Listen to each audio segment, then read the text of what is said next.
우리가 지금도 쓰고 있는 단어들 속에 수천 년 전 신들의 이야기가 숨어 있다는 거 알고 계셨나요? 반갑습니다, 여러분들. 고독한 낭독회입니다.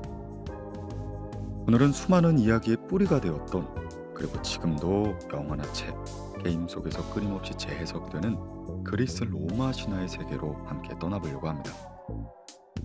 하늘을 지배한 제우스, 바다의 신 포세이돈, 저승을 다스리는 하데스까지 신들은 인간처럼 사랑하고 질투하고 실수하면서도 때로는 인간보다 더 인간적인 면모를 보여줍니다. 하지만 신화는 단지 오래된 이야기 그 이상의 가치를 지니고 있죠. 거기엔 인간이 세상을 이해하려는 방식과 삶과 죽음을 받아들이는 태도, 그리고 우리가 반복해온 감정과 선택들이 고스란히 담겨 있습니다.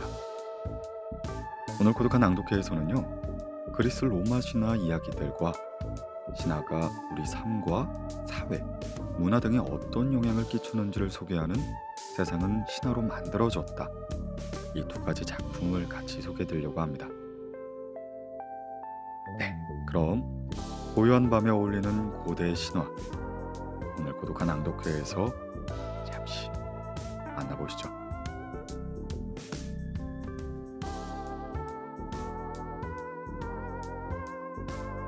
그리스 로마 신화. 드리오페. 드리오페는 안드라이몬의 아내로 남편의 돈독한 사랑을 받아 행복한 삶을 살고 있었습니다. 어느 날 드리오페는 동생 이올레와 함께 강둑을 거닐었죠. 두 사람은 여기서 꽃을 취해 ним프의 재단에 바칠 화환을 만들기 위해 나온 것이었죠. 그렇게 물가에 이른 두 사람은 한 그루 대추나무에 자줏빛 꽃이 무성히 핀 걸 보았습니다. 드리오페는 별 생각 없이 그 꽃을 몇 개 따 아기에게 주었습니다. 이올레도 그 꽃을 따려고 다가왔죠. 그런데 언니가 꽃을 딴 그 가지에서 피가 흐르는 게 아니겠습니까? 그 대추나무는 보통의 나무가 아닌 바로 ним프 로티스였던 겁니다. 로티스는 상대하기 싫은 자에게 쫓기다 그 나무로 변신했던 것이었죠. 두 사람은 나중에야 이 사실을 마을 사람에게 듣게 되었으나 이미 때는 늦은 상태였습니다. 이윽고 드리오페는 자기가 한 짓에 대한 두려움을 느꼈습니다. 그래서 그 장소에서 도망치려 했으나 발이 땅에 붙어 꼼짝도 하지 못하는 게 아니겠습니까?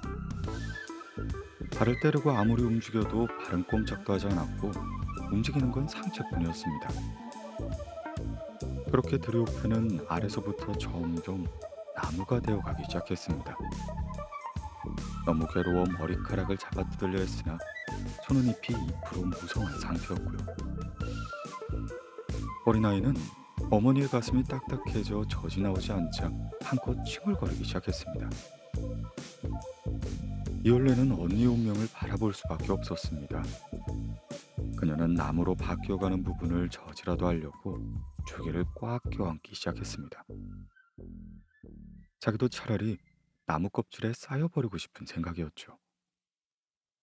바로 그때 남편 안드라이몬이 장인과 함께 도착했습니다. 한동안 멍하니 서 있던 그들은 아직은 온기가 살아있는 나무 줄기를 안고 그저 바라볼 수밖에 없었습니다. 이제 드리오페의 몸은 얼굴만 사람의 형태로 남아있었습니다. 아직까진 말을 할 수 있었던 그녀는 나뭇이들에게 이렇게 말하였죠. 저는 죄가 없어요. 제가 왜 이런 일을 당해야 합니까? 누구에게도 나쁜 일을 한 적이 없는데. 제 말이 거짓이라면 제 잎은 말라 죽고 조개는 불쏘시개가 되어도 좋아요. 그러나 이제 어쩔 수가 없군요. 이 아이를 데려가시어 유모에게 맡기세요. 다만 이따금씩 아이를 제 그늘 아래로 데려다 우유를 먹이고 놀게 해주세요. 아이가 커서 말을 배우게 된다면 저를 어머니라고 부르게 해주세요. 네 어머니는 이 나무 속에 있다 라고 가르쳐주세요. 모두 안녕히 계세요. 다만 다만 저를 아직도 사랑한다면 새나 짐승이 제 몸을 상하게 하는 걸 막아주세요. 아, 저는 이제 몸을 굽힐 수가 없군요. 당신들이 이곳에 올라와 키스해주세요. 그리고 아기를 들어주세요. 이제 입을 움직이기도 힘들어요. 나무 껍질이 목까지 차올라왔군요. 그녀의 입술이 움직이지 않자 사람으로서의 생명도 멈추고 말았습니다.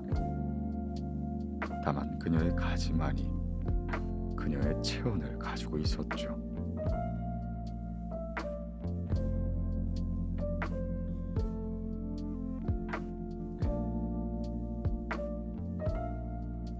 아도니스. 아프로디테는 어느 날 아들 에로스와 놀다가 에로스의 화살에 상처를 입게 되었습니다. 그녀는 재빨리 아들을 밀쳐냈지만 상처는 의외로 깊었죠. 그 상처가 다 완치되기 전에 그녀는 그만 아도니스를 보고 만 것입니다. 그리하여 그녀는 아도니스를 사랑하게 되었죠. 그녀는 곧잘 다니던 파포스나 크니도스 섬, 금속이 풍부한 아마토스에도 가지 않았습니다. 이제 그녀에게 아도니스보다 더 소중한 것은 세상에 없었기 때문이죠. 그녀는 항상 아도니스만 따라다녔습니다. 이제까지 아프로디테는 그늘 아래서 자신의 미모만 가꾸었는데 지금은 아니었습니다. 그녀는 숲을 벗어나 언덕을 넘어 돌아다녔습니다. 자신의 개를 불러 산토끼나 사슴 같은 짐승을 사냥하였죠. 그리고는 늑대나 곰 같은 짐승을 피해 다니며 아도니스에게도 이러한 사실을 꼼꼼히 일러주었습니다. 그러던 어느 날 아프로디테는 하늘에 볼 일이 생겼습니다. 그녀는 아도니스에게 다시 한번 주의를 주고 백조가 이끄는 이륜차를 타고 공중으로 날아올랐죠. 그러나 그런 주의를 들었다고 해도 몸을 도살할 아도니스는 아니었습니다. 그는 곧장 개들을 시켜 멧돼지를 굴에서 나오게 만들고 창을 던지기 시작했습니다. 그가 던진 창은 날카롭게 날아가 멧돼지의 옆구리에 박히기 시작했죠. 그러나 멧돼지는 이내 입으로 창을 뽑아내고는 아도니스에게 달려들기 시작했습니다. 당황한 아도니스가 온 힘을 다해 도망쳤지만 멧돼지의 추격은 뿌리칠 수가 없었습니다. 기어코 멧돼지는 그의 옆구리에 어금니를 꽂기 시작했죠. 그 상처는 치명적이었으므로 그는 곧장 들판에 쓰러지고 말았습니다. 그때 그의 신음소리는 이륜차를 타고 공중을 달리던 아프로디테에게까지 들렸습니다. 불행히도 그녀가 지상에 도착했을 땐 아도니스는 이미 숨이 멎은 상태였고요. 그녀의 슬픔은 극에 달했습니다. 시체를 부둥켜 안고 가슴을 치며 머리카락을 쥐어뜯었습니다. 그리고는 운명의 여신을 몹시 원망한 후에 이렇게 말하였죠. 그래, 운명의 신들아, 또 너희들이었구나. 그러나 나는 너희에게 안전한 승리는 주지 않겠다. 내 슬픔의 기억은 영원히 지워지지 않으리라. 나의 아도니스여, 그대의 죽음과 내 비탄을 해마다 새로워지게 하리라. 그대의 애통한 피는 꽃으로 피어나게 하리라. 그 아무도 이를 말리지 못할 것이야. 그렇게 말한 아프로디테는 그 피 위에 진주 넥타르를 부르기 시작했습니다. 피와 넥타르가 서로 섞이기 시작했고 마치 수면에 빗방울이 떨어질 때 생기는 거품처럼 뿌연 거품이 일어나기 시작했죠. 1시간 정도가 흐르자 거기선 석류꽃처럼 핏빛을 한 꽃 한 송이가 피어났습니다. 전하는 말에 의하면 이 꽃은 바람이 불어서 피게 하고 지게 한다는 꽃이었습니다. 꽃의 이름이 아네모네, 곧 바람꽃이라 부르게 된 것이죠.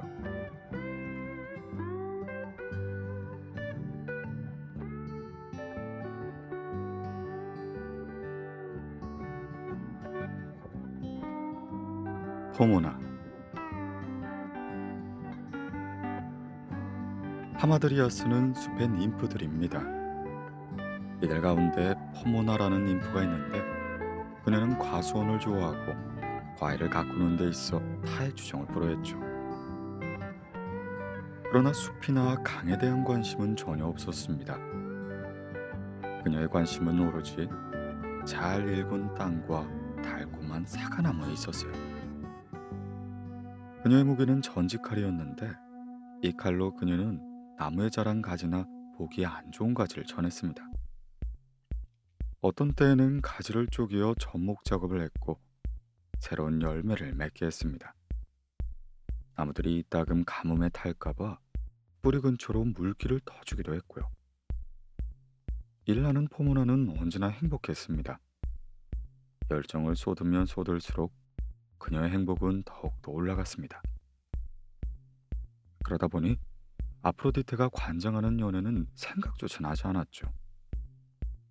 오히려 그녀는 누가 과손에 들어올까봐 자물쇠를 굳게 채우기까지 했습니다. 포모나의 이런 행위는 자연히 널리 알려지게 되었죠. 그러자 많은 들의 신들과 숲의 신들은 그녀를 얻는다면 가진 걸 모두 주어도 아깝지 않다고 여겼죠. 나이에 비해 젊게 보이는 실바누스 노인도, 솔잎관을 머리에 두른 판도 마찬가지였습니다. 그리고 이 중엔 베르툼누스도 있었어요. 베르툼누스도 처음에는 다른 신과 마찬가지로 그녀의 사랑을 얻지 못했습니다. 그러나 그의 정성은 지극했죠. 그는 추수하는 농부로 모습을 받고 포모나를 여러 번 찾아갔습니다. 마른 건초띠로 머리를 동여맨 그의 모습은 농부의 모습 그대로였죠. 때로는 소몰이용 막대기를 들고 나타나기도 했는데 그 모습은 지친 소의 멍에를 풀어주고 온 사람 같았습니다. 어떤 때는 전지가위를 들고 호도원지기 흉내를 내기도 했고요. 사과를 따러 가는 사람처럼 사자를 어깨에 메고 가기도 했고 군대를 막 제대한 사람처럼 어슬렁거리기도 했으며 낚시꾼처럼 낚싯대를 들기도 했습니다. 그는 이렇게 하여 포모나에게 접근하는 것이 그의 큰 낙이었어요. 그러던 어느 날 그는 한 노파로 변장하여 그녀를 찾았는데 그 모습은 회색 머리에 모자를 푹 눌러 쓰고 손에는 지팡이를 집은 상태였죠. 그는 가수원에 들어가서 말했습니다. 참 담스러운 과일이군요.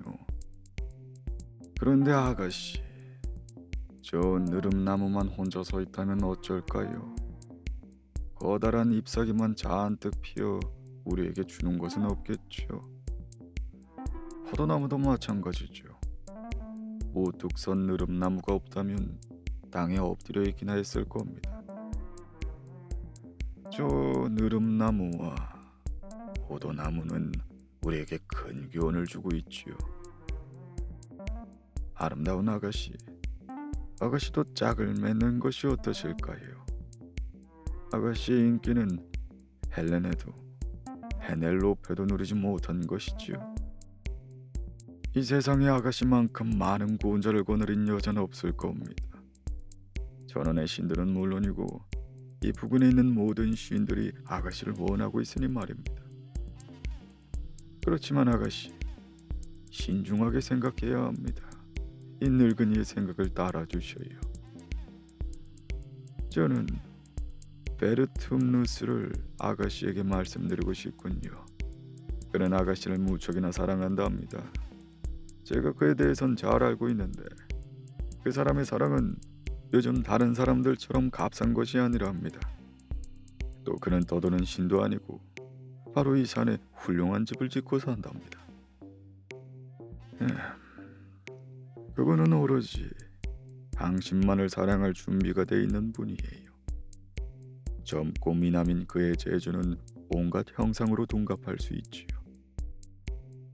아가씨가 원하시면 무엇이든 척척 변할 수 있는 겁니다. 아, 더구나 그는 당신처럼 원예를 즐기고 사과나무 손질하는 솜씨도 대단하답니다. 아가씨, 그는 지금 사랑에 빠져 꽃도 원예도 다른 아무것도 관심을 가질 수 없답니다. 그를 가엾게 여기셔서 그분이 자신의 심정을 지금 내 입을 빌려 말한다고 생각해 주세요. 아가씨께서 너무 냉정하게만 하신다면 신들이 노여워하신다는 것도 잊지 마시고요. 제가 한 말은 절대 거짓이 아닙니다. 제가 그 증거로 키프로스 섬의 한 일화를 들려주죠. 옛날 이피스라는 가난한 집에 총각이 있었다 합니다.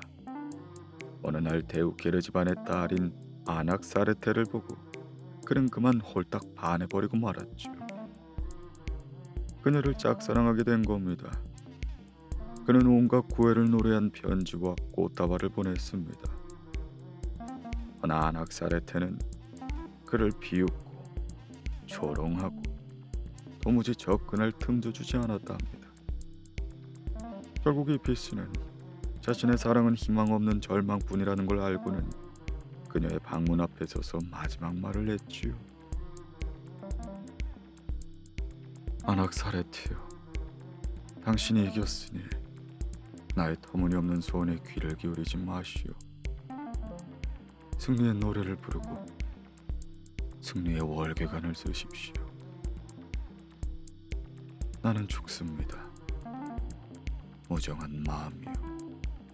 나는 이 죽음으로써 그대의 마음을 기쁘게 해드리겠소. 그러나 내 죽음은 단 한 번이라도 그대가 나를 찬양하게 만들겠소. 내 사랑은 목숨보다 강하다는 걸 보여주겠소. 이 말을 끝으로 이피스는 문기둥에 끈을 메었다 합니다. 이피스가 꽃다발을 걸었던 곳이죠. 이피스는 매단 끈을 올가미로 만들었으며 거기에 목을 넣고는 중얼거렸다 합니다. 무정한 여인이시여, 그래도 이 꽃다발만큼은 그대의 마음에 들 것이오. 그리고 발을 떼니 정년의 몸은 목뼈가 부러진 채 허공에 대롱대롱거렸다 합니다. 그때 그의 몸은 처녀의 대문에 부딪혀 비명 비슷한 소리를 내었죠. 이 소리를 들은 하인들은 청년의 시체를 보게 되었고 그들은 가엾은 이피스의 시체를 잘 수습하여 그 모친에게 보냈다 합니다. 남편 없이 독재로 키운 자식이 죽어 돌아오니 그 어머니의 슬픔은 오죽했겠습니까? 며칠 후 장례 행렬로 거리는 많은 사람들로 가득 찼습니다. 장례식에 모인 사람들의 곡소리는 공중으로 가득했고요. 그런데 아낙사레테의 집은 바로 장례 행렬이 지나는 곳이었다 합니다. 곡소리는 그녀의 귀에 들어갔지요. 그녀는 답 위에 창문을 열고 장례 행렬을 내다보았습니다. 그리고 행렬 이곳저곳을 보다가 이피스의 관을 보게 된 것이지요. 바로 그 순간 처녀의 눈은 그 자리에서 굳었고 체내에 흐르던 피가 씻기 시작했습니다. 그 상태로 굳어져 돌이 된 것이지요. 믿기 힘든 이야기인가요? 그럼 살라마르에 있는 아프로디테의 신전에 가보시지요. 아직도 그 처녀의 석상이 남아있을 테니까요. 아니 아가씨도 남의 사랑을 무시하거나 업신여기지 마세요. 그리고 사랑의 말씀을 귀담아 들으세요. 그러면 당신의 고운 열매가 봄설에 시들지 않고 당신의 꽃이 사나운 바람에 떨어지지 않을 것입니다. 여기까지 말한 베르툼누스는 변장을 풀고 원래 모습으로 돌아왔습니다. 그의 자태는 구름을 뚫고 나온 태양의 빛과 같았고요. 그는 다시 한번 사랑 이야기를 하려고 했으나 곧 그만두었습니다. 이미 포모나는 그의 말솜씨와 뛰어난 용모에 넋을 잃었기 때문이었습니다. 호문화는 더 이상 저항하지 않았죠. 그녀의 가슴에도 곧 커다란 사랑의 열매가 피어올랐거든요.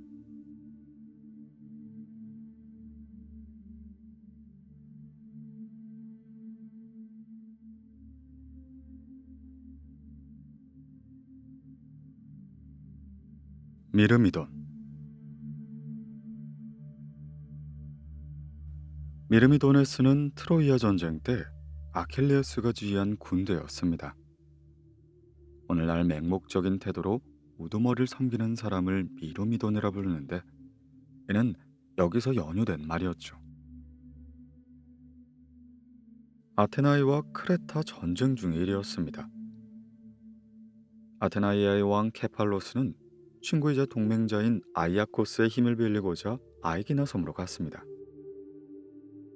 아이아코스 왕은 그를 두 팔 벌려 환대하고는 그가 바라는 만큼의 원군을 승낙해 주었죠. 아이아코스는 말했습니다.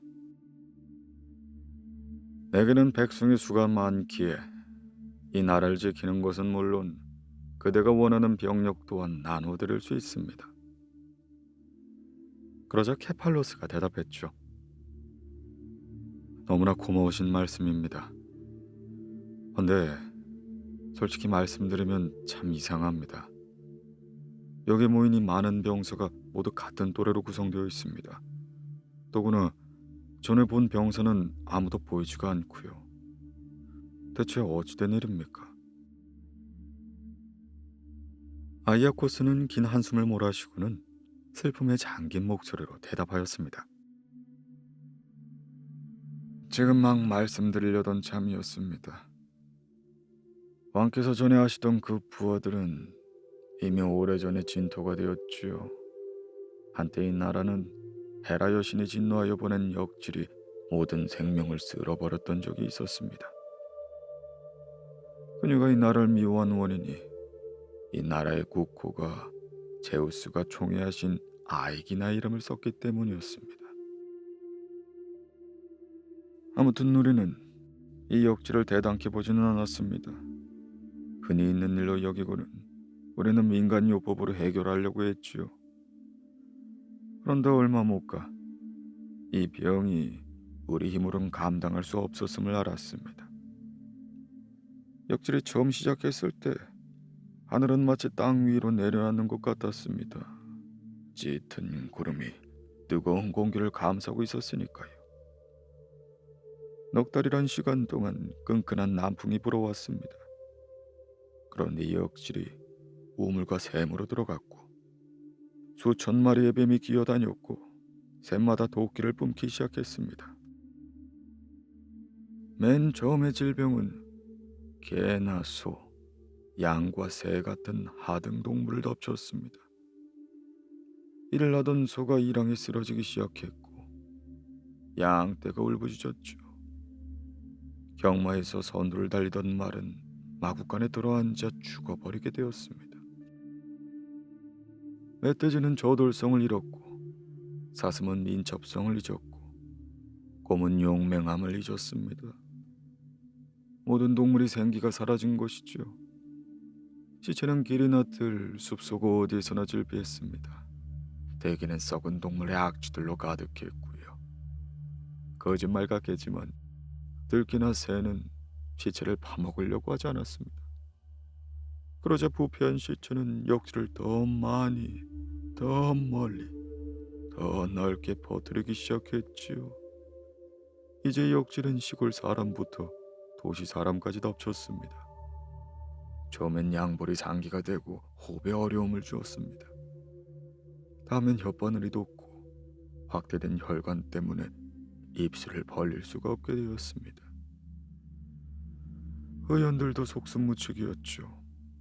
의원이라고 해서 역질을 비껴가진 않으니까요. 결국 되살아날 희망은 없었습니다. 이들을 역질로부터 해방시킬 수 있는 건 오직 죽음뿐이었죠. 사람들은 자포자기했습니다. 그저 고통 속에 하루에도 몇백 명씩 죽어갈 뿐이었습니다. 이렇게 되죠. 저는 재단 앞으로 나아가 하늘을 보며 울부짖었습니다. 제우스 신이여, 당신께서 정녕 하늘이시거니와 저와 같은 사람들을 부끄러움으로 생각하지 않으신다면 이제 제 백성을 돌려주소서. 만일 그걸 원치 않는다면 차라리 저를 데려가소서. 기도를 마치자 전등 소리가 요란하게 들렸습니다. 저는 다시 말을 이었습니다. 신이시여, 이 소리가 제게 내린 은총으로 알겠습니다. 그렇게 마침 곁에는 떡갈나무 한 그루가 가지를 넓게 펼치고 서 있었습니다. 자세히 보니 거기에는 많은 개미가 떼를 이루어 나무줄기를 오르고 있더군요. 그 숫자에 부러움을 가진 저는 다시 말을 이었죠. 아버지시여, 저의 백성들을, 제 잃어버린 백성들을 이 개미 숫자만큼만 내려주소서. 그래서 텅 비어버린 제 나라를 다시 한번 채워주소서. 그러자 바람은 한 점도 없는데 나뭇가지가 흔들리고 나뭇잎이 소리를 내기 시작했습니다. 온몸에 두려움이 엄습했지만 꾹 참고는 떡갈나무에 입을 맞추기 시작했죠. 그리고 밤이 되었습니다.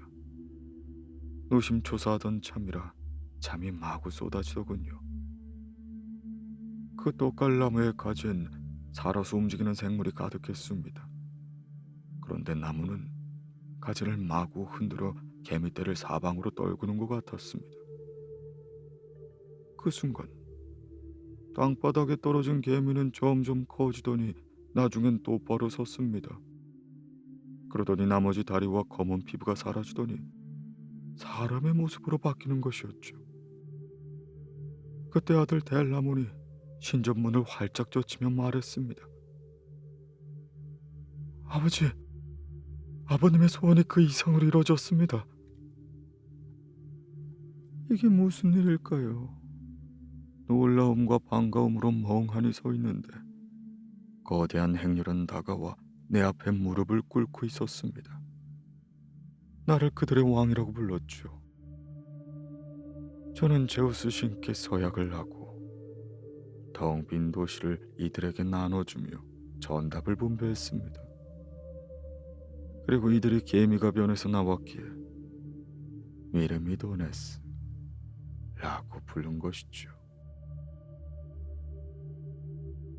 자, 그들은 왕께서 보시는 바로 이들입니다. 이들은 전신이 개미여서 그런지 아주 부지런합니다. 온 힘을 다해 일하고 일에서 얻은 걸 절대 헛되이 쓰지 않습니다. 그러니 왕이시여, 이들을 원하는 만큼 데려가십시오. 이들은 기꺼이 전장에 나설 것입니다. 모두들 젊고 용맹한 이들이니까요.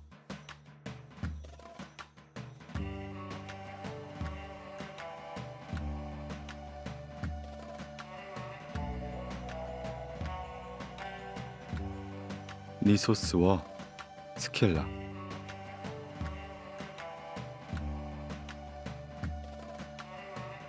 크레타 왕 니소스가 메가라를 공격할 때의 일입니다.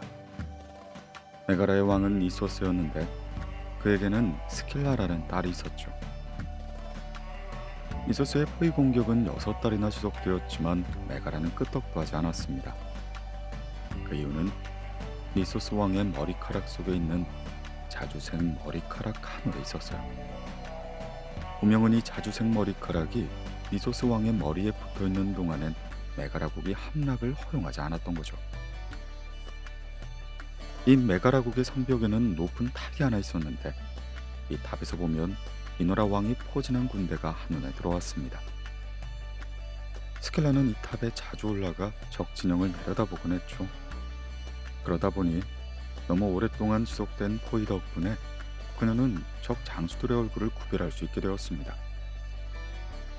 그중 미노타 왕의 모습은 비록 적이었지만 스킬라를 감탄케 만들었습니다. 그가 창을 던지면 창 끝에는 기와 힘이 모이는 것과 같았죠. 그가 활시를 당길 때의 자태는 아폴론마저 빛을 잃을 것만 같았습니다. 허나 무엇보다도 그가 투구를 벗고 자줏빛 용포를 휘날리며 화려하게 단장된 백마에 올랐을 때 그녀의 넋을 완전히 잃게 하였습니다. 스킬라는 정신이 없었습니다. 미노타 왕의 손에 있는 무기나 부피마저 그녀의 질투심을 유발시켰죠. 가능만 하다면 그의 곁으로 달려가고 싶었습니다. 탑에서 그의 진영 한가운데로 몸을 던지든지 성문을 열어주든지 그를 위해 무엇이든 하고 싶어졌죠. 그녀는 탑 위에 앉아 이렇게 말했습니다.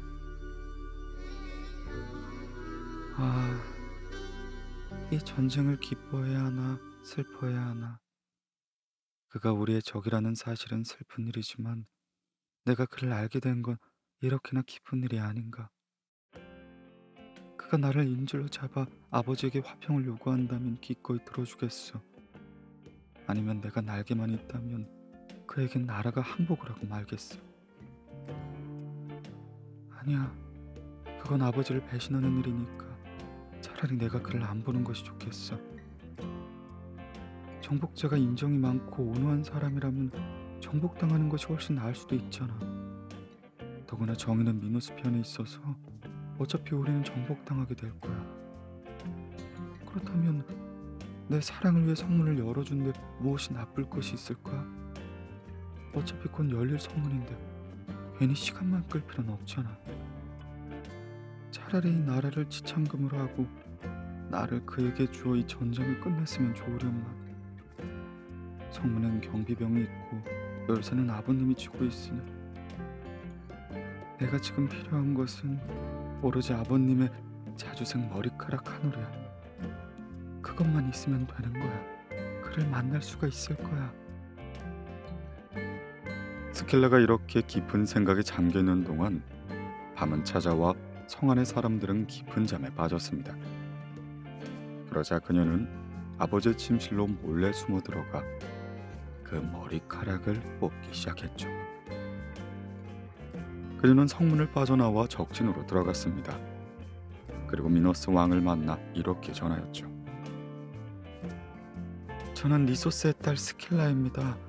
이 나라와 아버지의 궁전을 당신께 바치러 왔죠. 저는 당신을 사랑합니다. 그러니 대왕이시여, 이 머리카락을 받아주소서. 그녀는 운명의 머리카락을 든 두 손을 내밀었습니다. 그러나 미노스는 몸을 뒤로 빼면서 그 머리카락에 손도 대지 않았어요. 그는 말을 이었죠. 너는 나쁜 계집이구나. 어찌 너 같은 것을 신들이 그냥 놔두셨을까? 미노스 왕은 정복된 도시 메가라를 공정하게 다스리도록 조치한 후에 함대를 거두어 출범 준비를 지시했습니다. 이에 스킬라는 미쳐 소리치기 시작했죠. 어떻게 이럴 수가 있단 말입니까? 당신에게 승리를 안겨준 나를, 아버지를 희생시킨 나를. 그래, 나는 큰 죄를 지었지만 당신 손엔 죽지 않을 것이야. 함대가 섬을 떠나려고 하자 그녀는 바다로 뛰어들어갔습니다. 그리고 미노스가 탄 배의 키에 쫙 달라붙었죠. 그러자 하늘 높이 솟아있던 물수리 한 마리. 이것은 새로 변한 스킬라의 아버지인 이소스였죠. 물수리가 그녀를 발견하여 내리꽂히며 부리와 발톱으로 공격을 하기 시작했죠. 놀란 스킬라는 배에서 손을 떼어 물속에 빠질 뻔했으나 인자한 신들이 나서서 그녀를 새로 변신시켜 주었습니다. 하여 물수린 지금도 옛날의 원한을 잊지 않고 있는 거죠. 그래서 높이 날다가도 딸을 발견하면 부리와 발톱으로 원한을 풀려고 하는 것입니다.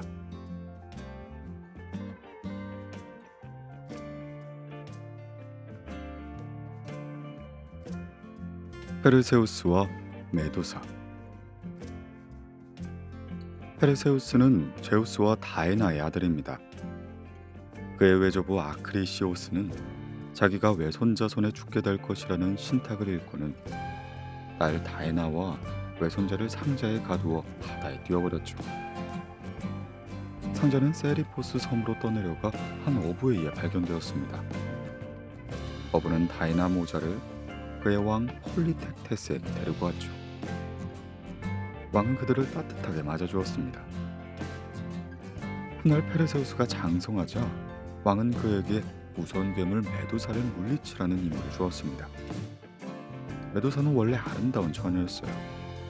특히 그녀의 머리채는 곱기로 소문이 났었죠.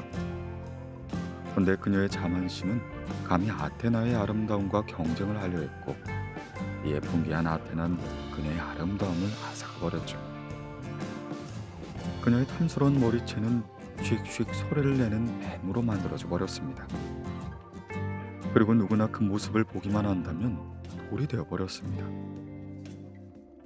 메두사가 사는 동굴 부근엔 석상이 많이 있는데 그들은 모두 메두사의 얼굴을 보고 돌이 된 사람들이었죠. 페르세우스는 아테나와 헤르메스의 총애를 받아 아테나에게 방패를, 헤르메스에게 비행화를 빌릴 수 있었습니다. 페르세우스는 이런 무기로 무장하고 메두사의 동굴로 숨어 들어갔어요. 그리고 그 얼굴을 직접 보지 않고 빛나는 방패에 반영된 얼굴을 보며 그녀의 머리를 베는 데 성공합니다. 페르세우스는 이 머리를 아테나에게 바쳤습니다. 그리고 아테나는 이것을 자기 방패 한가운데 붙였고요. 밀턴은 코무스에서 다음과 같은 아이기스에 대해 노래했습니다. 뱀머리, 고르곤 방패란 무엇이었을까? 슬기로운 아테나, 저 영원한 처녀신이 가지고 있던, 그래, 그것으로 적을 돌로 만든 그 방패란, 그것은 순결한 엄숙과 고상한 품위, 준엄한 용모로 저 야수의 폭력에 존경과 두려움을 가르친 것이다.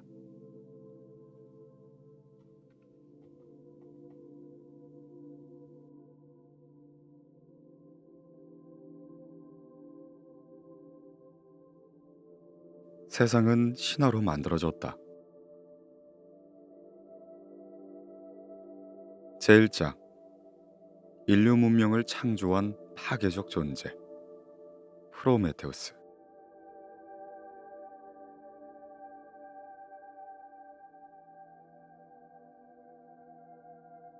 프로메테우스처럼 후세에 다양한 영향을 미친 인물은 없을 것입니다. 심지어 후기 고전주의 시대엔 예수와 유사하게 묘사되기도 했는데요. 미래를 보는 자라는 의미의 프로메테우스가 자신의 고통이 영원히 끝나지 않을 것이라고 예견했다는 점에서 예수보다 더 심한 고통을 겪었다고 간주되기도 하였죠.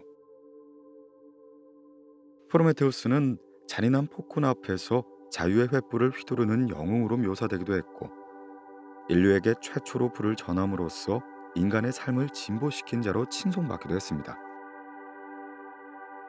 경우에 따라서는 그가 인간을 도운 게 아니라 인간을 창조했다고까지 묘사되었으나, 한편으론 이러한 영웅적 업적에도 불구하고 그가 사용한 교묘한 속임수에 초점이 모아질 때도 있죠.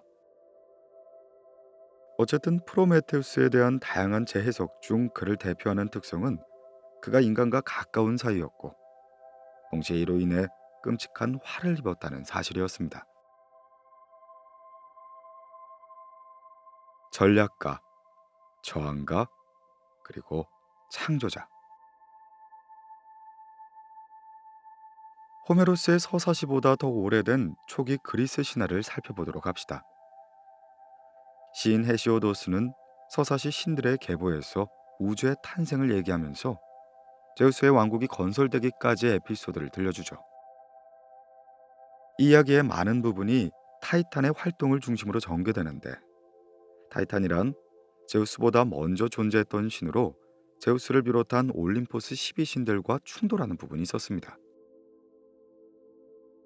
그리고 프로메테우스 역시 타이탄인 아페토스와 클리메네의 아들이었죠. 신들의 계보의 상당 부분이 신들 사이의 폭력을 그리고 있으나 프로메테우스 이야기는 폭력보다 계략이 중심됩니다. 꽤가 많은 프로메테우스는 두 번이나 제우스를 속이고 신들에게 바치는 재물을 빼돌림으로써 인간을 도와주게 되었죠. 다만 왜 프로메테우스가 인간의 친구가 되었는진 전혀 알려진 바가 없습니다. 이는 흥미로운 수수께끼로 남아있거든요. 첫 번째로 그가 제우스를 속인 건 신들에게 바칠 동물을 도살하는 과정에서였습니다. 프로메테우스는 고기를 두 부분으로 분리해서 한쪽은 내장으로 둘러싸 맛없게 보이도록 했고, 사실 살코기가 감춰져 있었죠. 다른 한쪽으로는 지방으로 둘러싸 먹음직스러워 보이도록 했습니다. 사실 뼈가 감춰져 있었고요. 제우스가 외양의 소가 맛없는 재물을 골랐다는 점이 의아한데, 아마도 프로메테우스의 이중성을 입증하기 위해 일단 그의 계략대로 행동했을 것입니다. 어찌되었든 제우스의 선택으로 이후 재물에서 맛있는 부위는 인간이 차지했고, 신들에게는 뼈를 태우며 향만 피우는 관습이 시작된 겁니다. 그리고 이러한 프로메테우스의 사기 행각에 분노한 제우스가 인간으로부터 불을 빼앗아 버린 거고요. 프로메테우스는 이에 두 번째 속임수로 제우스를 대항합니다. 이번엔 속이 빈 식물의 줄기 안에 불을 숨기는 방법으로 신들로부터 불을 훔쳐 인간에게 준 것이죠. 두 번이나 속은 제우스는 분노에 휩싸여 인간뿐 아니라 프로메테우스에게도 형벌을 내리게 되죠. 우선 인간에겐 최초의 여성 판도라를 보냅니다. 헤파이스토스가 진흙으로 빚고 올림퍼스 신들이 유혹적으로 꾸민, 겉으로 보기엔 매력이 넘치나 속으론 파괴적인 계략을 꾸미고 있는 여자가 되었습니다. 다음으로 프로메테우스에겐 눈에는 눈, 이에는 이 방식으로 대응했는데, 불멸의 신인 프로메테우스를 죽일 수 없다는 사실을 알고 죽음 다음으로 무거운 형벌을 내리게 된 것이죠. 제우스는 프로메테우스를 코카서스산 바위의 쇠사슬로 묶고는 독수리가 매일매일 그의 간을 쪼아먹도록 했습니다. 다음날 있을 독수리의 무시무시한 성찬을 위해 매일 밤 프로메테우스의 간은 본래대로 회복되었고요. 이때 독수리는 제우스를 상징하는 신성한 새가 됩니다. 자신을 대리하는 독수리를 통해 제우스는 프로메테우스라는 적수를 찢어서 먹어치워버린 셈이 된 거죠. 헤시오도스는 이 에피소드의 일부를 서사시 일과한 아래에서 다시 등장시켰습니다. 프로메테우스가 강하게 경고했음에도 불구하고 남동생 에피메테우스는 어리석게도 제우스가 인간에게 보낸 판도라를 아내로 반갑게 맞아들입니다. 익히 알려진 바와 같이 판도란 커다란 항아리를 가지고 있었는데, 그가 항아리를 열자 세상의 모든 악과 질병이 세상 밖으로 뛰쳐나오게 된 것이죠. 그리고 판도라가 뚜껑을 닫았을 때 오직 희망만이 항아리 속에 남아있다는 사실은 우리에게 시사하는 바가 큽니다. 희망이 항아리 속에 남아있다는 사실은 인간이 언제나 희망을 가질 수 있다는 의미일까요? 아니면 희망이 아직 항아리 속에 있어서 인간이 쉽게 접근할 수 없다는 의미일까요? 이와 같은 딜레마에 대해서 어떻게 결론을 내리든 판도라 이야기의 결말은 인류가 고통에 빠지게 되었다는 사실입니다. 프로메테우스의 선한 의도에도 불구하고 제우스와의 충돌이 프로메테우스에게도 그의 추종자들인 인간에게도 암울한 미래를 불러온 것이었죠. 자, 프로메테우스에 대해 헤시오도스보다 더 깊은 울림을 주는 두 번째 목소리가 있습니다. 견전 6세기 시인 아이스킬로스의 장대한 비극, 결박당한 프로메테우스에서 알 수가 있죠. 이 비극은 폭력의 신 비아, 힘과 권력의 신 크라토스, 그리고 마지못해 합류한 헤파이스토스가 황량한 스키타이의 험준한 바위에 프로메테우스를 인정사정 없이 묶는 장면으로 시작됩니다. 잠시 만나보죠. 크라토스가 말한다. 젖먹던 힘을 다해 프로메테우스의 가슴을 뚫어라. 가차없는 뾰족한 철새기야. 헤파이스토스가 말한다. 아, 프로메테우스여, 그대의 고통에 눈물이 쏟아진다. 크라토스가 말한다. 아직도 주저하는가? 제우스의 적을 위해 눈물을 흘리는가? 조심하거라. 스스로를 동정해야 할지 모르니. 헤파이스토스가 쐐기를 박는다. 그리고 말한다. 보아라, 이제 너의 두 눈을 아프게 할 광경을. 크라토스가 말한다. 프로메테우스가 이제 죗값을 받는구나.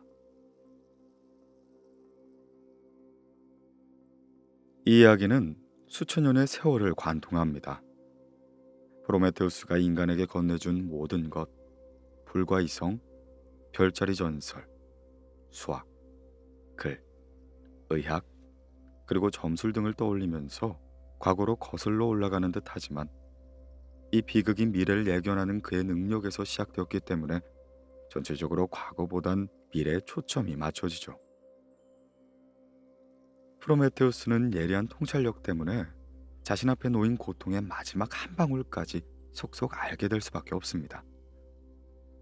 이러한 점이 그가 인간과 차별되는 능력일 것이었죠. 이때 프로메테우스는 그의 고통을 구경하러 온 님페에게 이 점을 고백합니다.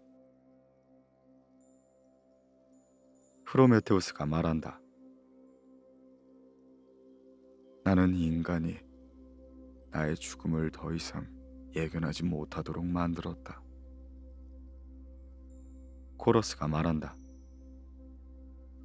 그들의 괴로움을 어떻게 덜어주었나요? 프로메테우스가 말한다. 나는 그들에게 눈먼 희망을 심어주었지. 코러스가 말한다. 당신의 선물은 커다란 축복입니다. 아쉽게도 프로메테우스에게는 무지라는 축복이 내려지지 않았습니다. 그렇다고 그에게 희망이 아예 없는 것은 아니었죠. 프로메테우스는 제우스와 협상 카드로 쓸 수 있는 비밀 하나를 알고 있었습니다. 제우스에게 강력한 힘을 가진 아들이 태어날 것이라는 사실이었는데, 이에 프로메테우스는 제우스에게 비밀의 실체를 말하지 않은 채 자신을 돕는다면 아들에게 왕자를 뺏길 위험을 모면할 수 있다고 협상을 시도합니다. 그러나 프로메테우스의 예언은 아직 일어나지 않은 일이었기 때문에 제우스의 신복이자 헤파이스토스의 견습생인 헤르메스는 프로메테우스에게 그 비밀이 무엇인지 알려주지 않는다면 독수리가 간을 쪼아 먹는 형벌을 영원토록 지속시킬 것이라고 협박하였죠. 그리고 이에 대한 프로메테우스에 대한 응답이 비열하고 무자비한 독재자를 향한 저항을 대표하게 되었죠. 할 수 있는 한 가장 심하게 하라. 프로메테우스에 대한 세 번째 목소리는 정치 철학과 연관이 있습니다. 플라톤은 대담집 프로타고라스에서 인류 사이의 기원에 대해 말하면서 제우스와 프로메테우스에 대한 상호작용과 프로메테우스와 에피메테우스의 관계에 관한 새로운 관점을 제시하죠. 신들이 모든 생명체를 창조한 후 에피메테우스와 프로메테우스에게 생존에 필요한 기술을 가르치라고 지시했는데, 에피메테우스는 동물에게만 기술을 가르치고 인간은 깜빡 잊고야 맙니다. 이에 프로메테우스가 인간을 위해 불을 훔침으로써 개입하게 되고, 이에 더하여 자기 방어에 필요한 다양한 기술과 수단도 함께 전수하지만 그럼에도 아직 사회적으로 화합하는 방법을 배우지 못한 탓에 인간의 생활은 여전히 불안정하기만 했죠. 다행히 이때 제우스는 프로메테우스의 개입에 화를 내지 않았습니다. 그는 헤르메스를 지상으로 보내면서 인간들에게 존중과 정의라는 가치를 알려주게 되죠. 이처럼 신화에 대한 플라톤의 흥미로운 각색은 인간의 삶을 퇴보하는 곡석으로 해석한 헤시오도스나 복궁과 혁명가 사이의 도덕적인 대립으로 그린 아이스킬로스의 관점과 명확히 구분됩니다. 다만 헤시오도스, 아이스킬로스, 플라톤의 이야기에서 프로메테우스 신화의 주요 윤곽은 공통적으로 드러나 있죠. 이들은 프로메테우스를 인간의 기원과 연결시키는, 동물을 제물로 바치는 최초의 의식, 불의 시초, 인류 문화의 발단으로 그려낸 겁니다. 그러나 가장 근본적인 측면이라 할 수 있는 인간의 창조자로서 프로메테우스의 역할에 대해선 함구하고 있죠. 이에 고대의 다른 작가들 또한 이 주제에 대해 암시를 하긴 했으나 본격적으로 다루어진 작품은 로마 시대 시인 오비디우스의 변신 이야기가 됩니다. 오비디우스가 그리는 프로메테우스는 진흙과 빗물을 섞은 반죽으로 똑바로 서 있는 신의 형상을 빚습니다. 오비디우스보다 덜 알려져 있지만 같은 맥락의 이야기를 했었던 이소부화에서는 프로메테우스가 진흙과 눈물을 섞어 어떤 형상을 빚는 것으로 인간의 창조를 표현하죠. 흙과 눈물은 프로메테우스의 창의력과 고통을 구체적으로 보여주는 통렬함의 표현입니다. 그리고 인간의 본질이 흙과 눈물에 있다는 사실도 시사하죠. 자, 문학에서 다뤄진 이러한 일화들은 시각적으로 계속 묘사되어 왔습니다. 그중 가장 극적인 장면은 타이탄이 독수리에게 무자비하게 쪼이는 광경으로 바티칸 박물관 라코니아 도자기에 새겨져 있습니다. 이후 고대 작품에서는 인간 창조라는 행위를 묘사함으로써 중세와 근대에 강력한 영향을 끼치게 되었죠.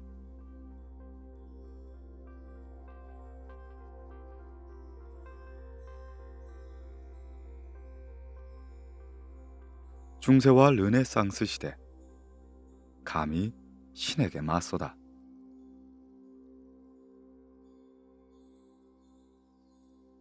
중세와 르네상스 시대에는 고대로부터 내려온 다양한 색깔의 프로메테우스 신화를 어떻게 각색했을까요? 월즐리 칼리지에서 비교문학을 가르치는 캐럴 도어티는 프로메테우스 신화를 연구한 논문에서 낭만주의 시대의 프로메테우스는 고귀하고 반항적인 영웅으로 묘사되었다고 밝힙니다. 물론 낭만주의 시대야말로 프로메테우스가 전례 없이 우상화되었던 때라고 할 수 있겠으나 그 전에 무수히 많은 문화적 변화가 있었음을 간과해서는 안 되죠. 후기 고대 시대로부터 르네상스 시대에 이르기까지 프로메테우스의 이미지는 바이론이 묘사한 반항아가 아니라 창조자이자 제조자, 즉 인간을 만들고 생명력을 불어넣는 자였습니다. 신화까지 그리스도적인 세계관에 녹이려는 당시 시대엔 프로메테우스 신화는 특히 다루기 어려운 주제였습니다. 인간을 창조한 프로메테우스의 역할을 어떻게 아담을 창조하여 생명을 불어넣는 하나님의 역할과 조화시킬 것인가? 카르타고의 신학자인 테르툴리아누스는 이에 대해선 하나의 답만 존재한다고 했습니다. 진정한 프로메테우스는 진흙으로 인간을 만든 전지전능한 하느님이라고요.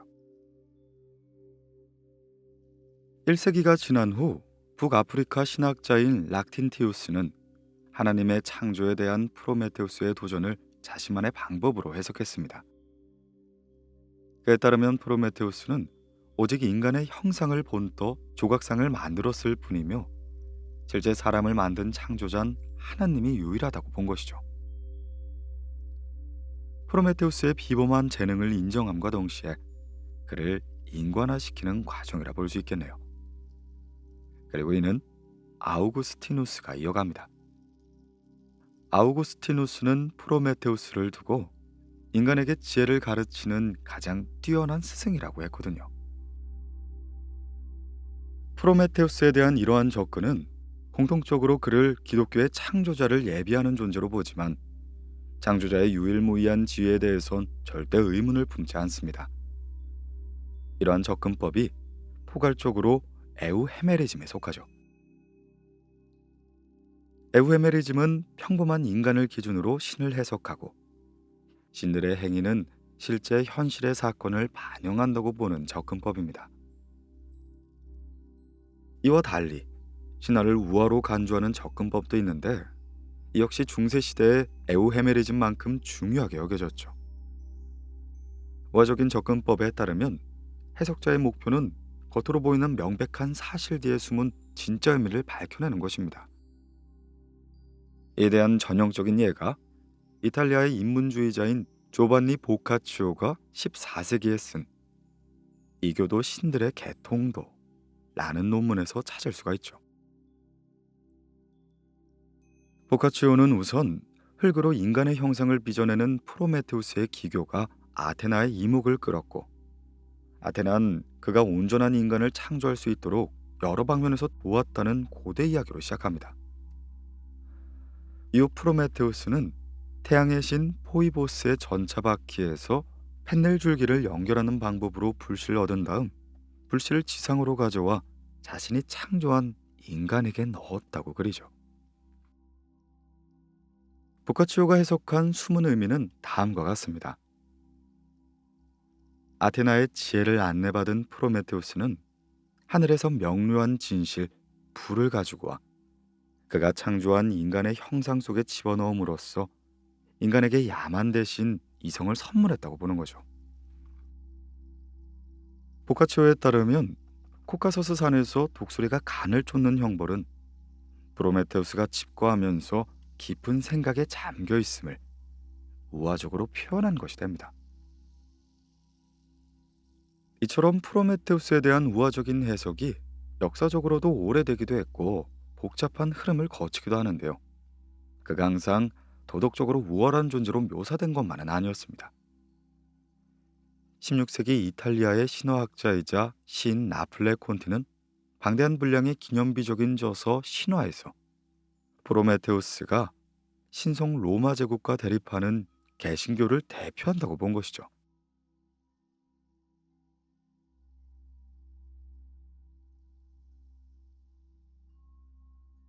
근대 프롤레타리아 영웅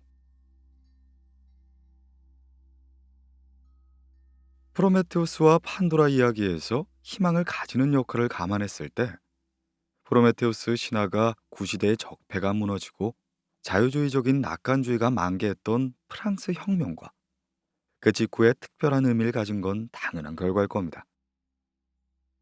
아쉽게도 낙관주의적인 자유주의는 공포정치의 부상으로 다시 수그러졌고 나폴레옹 제국 치하에선 골칫거리가 되어버렸지만 말입니다. 그러나 정작 고귀하고 반항적인 타이탄의 신화가 정점이 이른 곳은 프랑스가 아닌 독일과 영국이 되었습니다. 저희가 잘 알고 있는 괴테, 그는 다양한 작품 속에서 반복해서 프로메테우스 신을 다뤘는데 그중 가장 인상적인 작품은 바로 프로메테우스일 것입니다. 이 신은 억압적인 신에 대항하며 주먹을 휘두르는 반항아의 모습을 집약적으로 보여주죠. 괴테는 신에게 대항하는 인간을 찬양하고 의기양양한 어조로 프로메테우스의 창의적인 역할에 경의를 표합니다.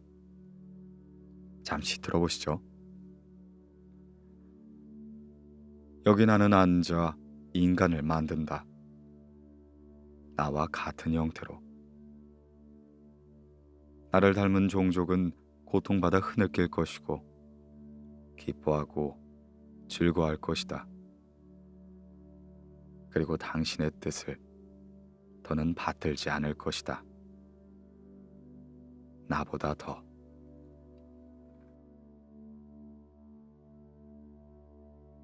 괴테 못지않게 바이런에게도 프로메테우스는 예술적 상상의 중심이 있는 인물이었습니다. 바이런은 존 머레이에게 쓴 편지에서 아이스킬로스의 프로메테우스가 항상 머릿속을 가득 채우고 있어서 내 모든 작품에 큰 영향을 끼친다 라고 적은 바가 있습니다. 그가 바라보는 프로메테우스는 계략가가 아닌 반항아로 이상을 위해서라면 어떠한 고난도 감내할 수 있는 인물이었습니다. 비평가들의 시끄러운 잔소리를 고통스럽게 견뎌야 했던 시인에게 있어서 이 프로메테우스는 나쁘지 않은 모델이었겠죠. 그런 그의 시 프로메테우스 중 이러한 바이런의 심정이 잘 드러납니다. 타이탄, 그대에게 고난이 주어졌다. 고통과 의지 사이에서 죽을 수도 없는 고문, 그리고 냉혹한 천국, 그리고 기먹은 운명의 폭압. 증오의 지배 원리가 그만의 즐거움을 위해 창조한다. 소멸시킬 수 있는 것들을 죽음의 혜택마저도 거부당했다. 영원이란 끔찍한 선물은 그대의 것. 그대는 그것을 잘 받아들였다. 프로메테우스는 1816년에 발표되었습니다. 그는 바이런과 역시 낭만주의 시인인 퍼시비시 셸리, 그리고 셸리의 아내 메리 셸리가 제네바에서 각자의 예술 세계에서 중요하고 격렬한 여름을 보낸 때였죠. 바이런과 마찬가지로 셸리 부부는 프로메테우스 신화에 있어서 매우 중요한 역할을 한 작가들이었습니다. 퍼시비시의 경우 서정적 시극, 속박에서 벗어난 프로메테우스에서 아이킬로스의 작품을 재구성함과 동시에 급진적으로 재해석을 시도했습니다. 그리스의 비극은 프로메테우스에 대한 형벌이 계시되면서 막을 올리는 것에 비해 퍼시비시의 작품은 타이탄이 전혀 움직일 수 없고 고통스러운 공경에 처해 있는 3만 년 후의 미래로 우리를 이끌고 있죠. 그렇다고 모든 것이 변하지 않은 것은 아니었습니다. 제우스는 여전히 악에 갇혀 있었으나 프로메테우스의 심적인 상태는 변화하였죠. 그는 올림포스 신들에게 퍼부었던 저주를 거두고 폭정과 복수 대신 자유와 평등이 자리한 이상적인 세계를 갈망하고 있었습니다. 새롭고 낙관적인 전망 속에서 프로메테우스와 인간은 진정한 희망을 누리길 기도한 거죠. 메리 셸리의 혁명적 소설 프랑켄슈타인에서 그리는 인류의 미래는 훨씬 덜 행복합니다. 이를 가장 명백히 보여주는 것이 프로메테우스를 상징하는 주인공 빅터 프랑켄슈타인으로, 오만한 그는 인간과 같은 피조물을 만들고 존재의 불씨를 붙입니다. 그렇게 창조된 괴물이 떠돌이 거지를 놓고 간 불을 발견하고 활용하면서 어떻게 자신이 야만적 상태에서 벗어나게 되었는지 독백하죠. 그는 불에 매혹되었고 경험을 통해 불의 특성과 이점, 불을 보존하는 방법을 인지하고 결국 사회를 지탱하는 불의 역할을 배움과 동시에 불의 파괴력에 대해서도 깨닫습니다. 이렇게 메리 셸리가 그리는 통찰은 낭만주의 시대의 상상력을 자극했던 인간 재창조라는 꿈 이면의 어두운 그늘을 얘기합니다.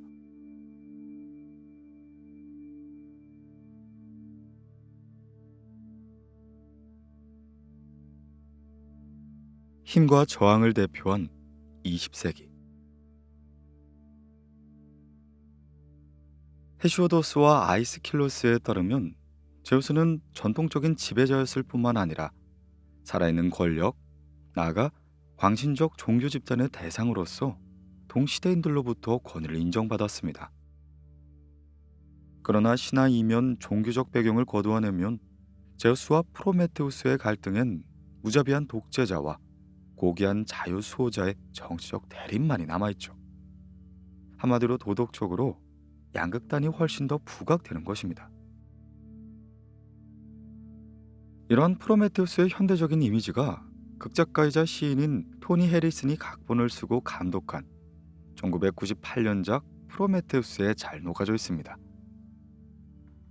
영화 속에서 프로메테우스를 상징하는 인물은 노인네라 불리는 정직 광부로서 암에 걸린 데다 24시간 담배를 물고 사는 욕쟁이로 묘사됩니다. 이 전직 광부가 담배를 입에서 놓지 않는 것이 불을 포기하지 않는 프로메테우스를 표현한 것이죠. 담배는 그가 제우스를 상징하는 보스에게 굴복하길 거부하는 표현이자 보스의 뺀질이 부하인 헤르메스를 경멸하는 수단이 됩니다. 이 밖에 예술에서도 프로메테우스는 끊임없이 활용되는 이름이라 할 수 있겠죠. 테리 프레첼의 판타지 시리즈 디스크월드 중 27번째 소설인 마지막 영웅은 타이탄의 신화를 기발하고 신선하게 활용합니다. 프레첼에게 프로메테우스 신화는 독자들과 함께하는 신나는 게임의 일부로 표현되는 거죠. 프로메테우스 이름 자체가 인용되지 않지만 디스크월드의 첫 번째 영웅인 마즈다의 모습으로 구현됩니다. 마즈다는 신들로부터 불을 훔쳐 인간에게 준 죄로 바위에 묶여 독수리에게 매일 쪼이는 전통적인 형벌을 받게 되는 거죠. 여기서 재밌는 점은 마즈다라는 이름이 고대 이란의 신인 아우라 마즈다에 기인한다는 점입니다. 나이든 영웅 무리가 마즈다에게 칼을 돌려줌으로써 오랜 시간 프로메테우스의 형벌을 받아온 마즈다의 운명이 제자리로 돌아옴을 암시합니다. 지도에도 없는 곳에서 불을 가져다 준 불멸의 마즈다가 영원히 바위에 누워있다. 만년이 지나자 기억조차 희미해져 그는 무슨 일이 있었는지 잘 기억하지 못한다. 말을 탄 노인들이 하늘에 급습하며 마즈다의 쇠사슬을 끊어주고 술을 건네며 차례로 그의 시든 손을 잡고 악수했다. 그러더니 호련히 말을 타고 다시 별을 향해 떠났다. 마즈다는 수세기에 걸쳐 몸의 형상대로 파인 돌 위에 누웠다. 그는 노인들이 왜 왔는지, 왜 그렇게 즐거워했는지 알 수가 없었다. 사실 그는 두 가지만 확실히 알 뿐이었다. 첫째, 지금이 거의 새벽이라는 사실. 둘째, 오른손에 노인이 준 날카로운 검을 쥐고 있다는 사실.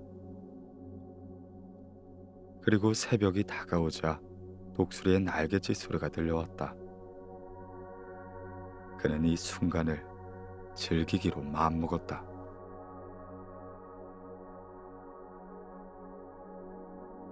프레첼의 판타지 시리즈가 누적 8천만 부란 어마어마한 숫자로 판매된 걸 보면 이처럼 매력적으로 재구성된 신화는 여전히 큰 힘을 갖고 있는 걸 알 수 있죠. 자, 마지막으로 거장 리들리 스콧 감독 역시 2012년 에일리언 시리즈의 5번째 작품을 프로메테우스라는 이름으로 발표합니다. 프로메테우스라는 우주선을 탄 뒤 인류를 창조했다고 추정되는 외계 생명체를 찾아 떠난 이야기죠. 인류의 기원을 찾아 외계인과 신, 인간 사이의 관계를 다루고 있어서 사람들에게 프로메테우스라는 이름으로 여러 생각할 거리를 안겨주었죠.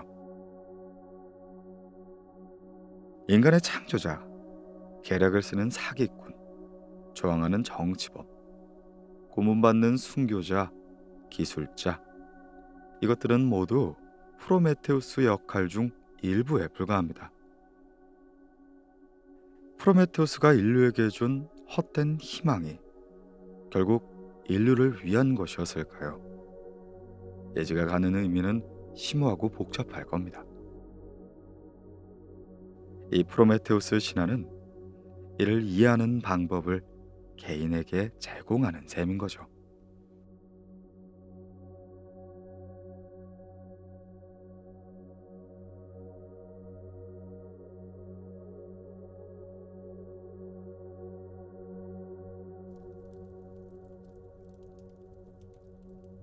드리오페. 드리오페는 안드라이몬의 아내로 남편의 돈독한 사랑을 받아 행복한 삶을 살고 있었습니다. 어느 날 드리오페는 동생 이올레와 함께 강둑을 거닐었죠. 두 사람은 여기서 꽃을 취해 ним프의 재단에 바칠 화환을 만들기 위해 나온 것이었죠. 그렇게 물가에 이른 두 사람은 한 그루 대추나무에 자줏빛 꽃이 무성히 핀 걸 보았습니다. 드리오페는 별 생각 없이 그 꽃을 몇 개 따 아기에게 주었습니다. 이올레도 그 꽃을 따려고 다가왔죠. 그런데 언니가 꽃을 딴 그 가지에서 피가 흐르는 게 아니겠습니까? 그 대추나무는 보통의 나무가 아닌 바로 님플 오티스였던 겁니다. 로티스는 상대하기 싫은 자에게 쫓기다 그 나무로 변신했던 것이었죠. 두 사람은 나중에야 이 사실을 마을 사람에게 듣게 되었으나 이미 때는 늦은 상태였습니다. 이코 드리오페는 자기가 한 짓에 대한 두려움을 느꼈습니다. 그래서 그 장소에서 도망치려 했으나 발이 땅에 붙어 꼼짝도 하지 못하는 게 아니겠습니까? 발을 때리고 아무리 움직여도 발은 꼼짝도 하지 않았고 움직이는 건 상체뿐이었습니다. 그렇게 드리오페는 아래서부터 점점 나무가 되어가기 시작했습니다. 너무 괴로워 머리카락을 잡아뜯으려 했으나 손은 잎이 잎으로 무성한 상태였고요. 어린아이는 어머니의 가슴이 딱딱해져 젖이 나오지 않자 한껏 칭얼거리기 시작했습니다. 이올레는 언니의 운명을 바라볼 수밖에 없었습니다. 그녀는 나무로 바뀌어가는 부분을 저지라도 하려고 주기를 꽉 껴안기 시작했습니다. 자기도 차라리 나무 껍질에 쌓여버리고 싶은 생각이었죠. 바로 그때 남편 안드라이몬이 장인과 함께 도착했습니다. 한동안 멍하니 서 있던 그들은 아직은 온기가 살아있는 나무 줄기를 안고 그저 바라볼 수밖에 없었습니다. 이제 드리오페의 몸은 얼굴만 사람의 형태로 남아있었습니다. 아직까진 말을 할 수 있었던 그녀는 남은 이들에게 이렇게 말하였죠. 저는 죄가 없어요. 제가 왜 이런 일을 당해야 합니까? 누구에게도 나쁜 일을 한 적이 없는데 제 말이 거짓이라면 제 잎은 말라 죽고 죽이는 불쏘시개가 되어도 좋아요. 그러나 이제 어쩔 수가 없군요. 이 아이를 데려가시어 유모에게 맡기세요. 다만 이따금씩 아이를 제 그늘 아래로 데려다 우유를 먹이고 놀게 해주세요. 아이가 커서 말을 배우게 된다면 저를 어머니라고 부르게 해주세요. 네 어머니는 이 나무 속에 있다 라고 가르쳐 주세요. 모두 안녕히 계세요. 다만 저를 아직도 사랑한다면 새나 짐승이 제 몸을 상하게 하는 걸 막아주세요. 아, 저는 이제 몸을 굽힐 수가 없군요. 당신들이 이곳에 올라와 키스해주세요. 그리고 아기를 들어주세요. 이젠 입을 움직이기도 힘들어요. 나무 껍질이 목까지 차올라왔군요. 그녀의 입술이 움직이지 않자 사람으로서의 생명도 멈추고 말았습니다. 다만 그녀의 가지만이 그녀의 체온을 가지고 있었죠.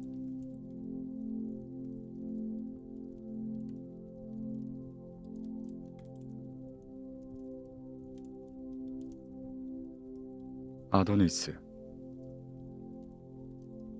아프로디테는 어느 날 아들 에로스와 놀다가 에로스의 화살에 상처를 입게 되었습니다. 그녀는 재빨리 아들을 밀쳐냈지만 상처는 의외로 깊었죠. 그 상처가 다 완치되기 전에 그녀는 그만 아도니스를 보고 만 것입니다. 그리하여 그녀는 아도니스를 사랑하게 되었죠. 그녀는 곧잘 다니던 파포스나 크니도스 섬, 금속이 풍부한 아마토스에도 가지 않았습니다. 이제 그녀에게 아도니스보다 더 소중한 것은 세상에 없었기 때문이죠. 그녀는 항상 아도니스만 따라다녔습니다. 이제까지 아프로디테는 그늘 아래서 자신의 미모만 가꾸었는데 지금은 아니었습니다. 그녀는 숲을 벗어나 언덕을 넘어 돌아다녔습니다. 자신의 개를 불러 산토끼나 사슴 같은 짐승을 사냥하였죠. 그리고는 늑대나 곰 같은 짐승을 피해 다니며 아도니스에게도 이러한 사실을 꼼꼼히 일러주었습니다. 그러던 어느 날 아프로디테는 하늘에 볼 일이 생겼습니다. 그녀는 아도니스에게 다시 한번 주의를 주고 백주가 이끄는 이륜차를 타고 공중으로 날아올랐죠. 그러나 그런 주의를 들었다고 해도 몸을도살의 아도니스는 아니었습니다. 그는 곧장 개들을 시켜 멧돼지를 굴에서 나오게 만들고 창을 던지기 시작했습니다. 그가 던진 창은 날카롭게 날아가 멧돼지의 옆구리에 박히기 시작했죠. 그러나 멧돼지는 이내 입으로 창을 뽑아내고는 아도니스에게 달려들기 시작했습니다. 당황한 아도니스가 온 힘을 다해 도망쳤지만 멧돼지의 추격은 뿌리칠 수가 없었습니다. 기어코 멧돼지는 그의 옆구리에 어금니를 꽂기 시작했죠. 그 상처는 치명적이었으므로 그는 곧장 들판에 쓰러지고 말았습니다. 그때 그의 신음소리는 이륜차를 타고 공중을 달리던 아프로디테에게까지 들렸습니다. 불행히도 그녀가 지상에 도착했을 땐 아도니스는 이미 숨이 멎은 상태였고요. 그녀의 슬픔은 극에 달했습니다. 시체를 부둥켜 안고 가슴을 치며 머리카락을 쥐어뜯었습니다. 그리고는 운명의 여신을 몹시 원망한 후에 이렇게 말하였죠. 그래, 운명의 신들아, 또 너희들이었구나. 그러나 나는 너희에게 안전한 승리는 주지 않겠다. 내 슬픔의 기억은 영원히 지워지지 않으리라. 나의 아도니스여, 그대의 죽음과 내 비탄을 해마다 새로워지게 하리라. 그대의 애통한 피는 꽃으로 피어나게 하리라. 그 아무도 이를 말리지 못할 것이야. 그렇게 말한 아프로디테는 그 피 위에 신주 넥타르를 부르기 시작했습니다. 피와 넥타르가 서로 섞이기 시작했고 마치 수면에 빗방울이 떨어질 때 생기는 거품처럼 뿌연 거품이 일어나기 시작했죠. 1시간 정도가 흐르자 거기선 석류꽃처럼 핏빛을 한 꽃 한 송이가 피어났습니다. 전하는 말에 의하면 이 꽃은 바람이 불어서 피게 하고 지게 한다는 꽃이었습니다. 꽃의 이름이 아네모네, 곧 바람꽃이라 부르게 된 것이죠.